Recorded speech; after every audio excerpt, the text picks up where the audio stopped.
morning. I'm excited to share with you my utmost for His highest for August 20th. I love this title, The Ministry of the Unnoticed. Blessed are the poor in spirit, Matthew 5:3. Let's look that up in my Bible. Matthew 5 are the Beatitudes. When I was little, they always told us that these should be your attitude, is what all of these are. Jesus was on a mountainside and He was preaching and teaching to the people. And this is what He said. Starting with verse 3. Blessed are the poor in spirit, for theirs is the kingdom of heaven. Blessed are those who mourn, for they will be comforted. Blessed are the meek, for they will inherit the earth.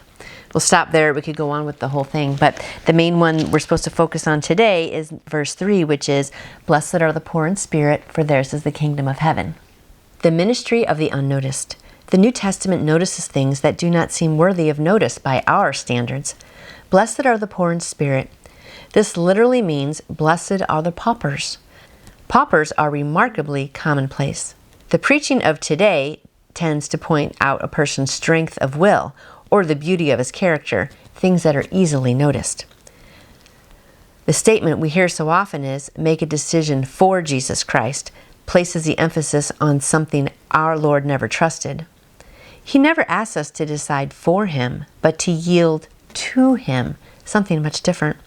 At the foundation of Jesus Christ's kingdom is the genuine loveliness of those who are commonplace. I am truly blessed in my poverty. If I have no strength of will and a nature without worth or excellence, then Jesus says to me, Blessed are you, because it is through your poverty that you can enter my kingdom. I cannot enter His kingdom by virtue of my goodness. I can only enter it as an absolute pauper. The true character of the loveliness that speaks for God is always unnoticed by the one possessing that quality. Conscious influence is prideful and unchristian. If I wonder if I am being of any use to God, I instantly lose the beauty and the freshness of the touch of the Lord. He who believes in me, out of his heart will flow rivers of living water. Who are the people who have influenced us the most? Certainly not the ones who thought they did, but those who did not even have the slightest idea they were influencing us. In the Christian life, godly influence is never conscious of itself.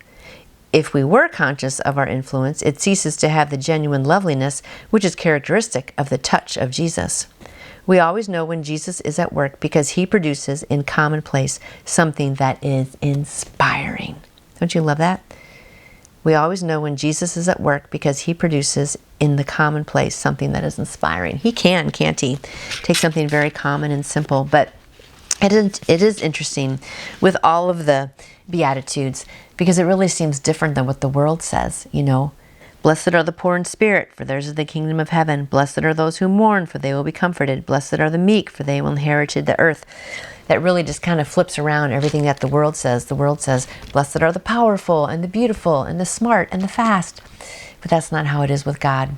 So we can come to Him today and just with all of our emptiness, we are paupers before Him. And that is the only way we can enter the kingdom of heaven. So don't worry that you're not rich and famous. Actually, it's a good thing in God's eyes. And I hope you have a wonderful day realizing that even though we look like paupers to the world, we are children of the King. Have a great day. You can order your own copy of the My Utmost for His Highest devotional book by going to utmost.org. And I would love to answer any questions you may have about faith in Jesus. Just email me through my website, nancyjoytoyou.com. And I hope you go out and shine for Him today. See you tomorrow.